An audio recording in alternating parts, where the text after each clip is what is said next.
કાશ્મીરના પહેલગામમાં હિન્દુ પ્રવાસીઓ પર થયેલા ઇસ્લામિક આતંકવાદી હુમલામાં 26થી વધુ હિન્દુઓની હત્યા કરવામાં આવી છે।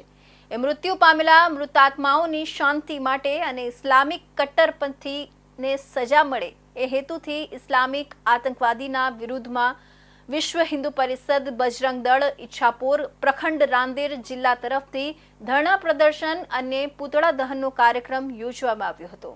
22 એપ્રિલે પહેલગામ હુમલામાં 3 ગુજરાતી સહિત 26 પ્રવાસીઓના મોત બાદ દેશ ગમગીન છે।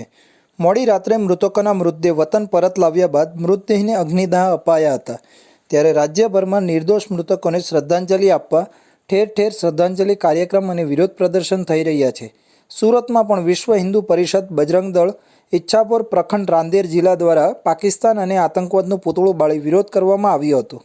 આજે વિરોધ કરવામાં આવ્યો છે। જે ગઈકાલે પહલગામ જમ્મુ કાશ્મીરમાં આતંકવાદીઓ દ્વારા જે જાતિ પૂછીને જે ધર્મ પૂછીને કોઈને જાતિ નથી પૂછવામાં આવતી, કોઈને રાજ્ય નથી પૂછવામાં આવતું અને કોઈને કઈ ભાષાના છે તે પૂછવામાં નથી આવતું।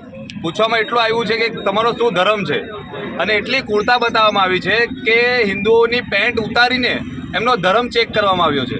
આ નપુંસક આતંકવાદીઓની એટલે કે જિહાદીઓની માનસિકતા કેટલી હદ સુધી ઉતરી શકે છે તે કાલે દર્શાવવાનો એ લોકો નિર્દેશ કર્યો છે।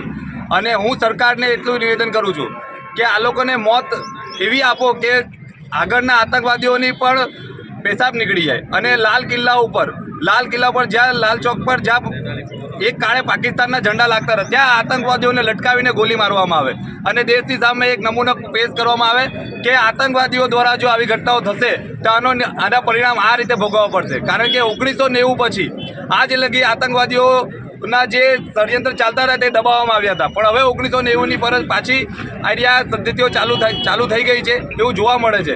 એટલે શું પાછું વિશ્વ હિન્દુ પરિષદ બજરંગ દળે મેદાનમાં ઉતરવું પડશે અને અમરનાથ યાત્રામાં જે હવે આગળ આવવાની છે અમરનાથ યાત્રા તે પહેલાં આ ઘટના થવી એને પાછળ શું નિર્દેશ છે એ સરકારે નિર્દેશ જોવો જરૂરી છે। અને અમરનાથ યાત્રામાં પાછી બજરંગ દળે મેદાનમાં ઉતરી અને અમરનાથ યાત્રા પૂર્ણ કરવી પડશે તો બજરંગ દળ એના માટે સક્ષમ છે। અને બજરંગ દળ આજે પણ તમને આહ્વાન કરે છે કે બોર્ડરો પર સૈનિકોની કમી હોય તો બજરંગ દળ પોતાના છોકરાઓ સાથે પોતાના બજરંગીઓ સાથે બોર્ડર પર ઊભા તૈયાર છે।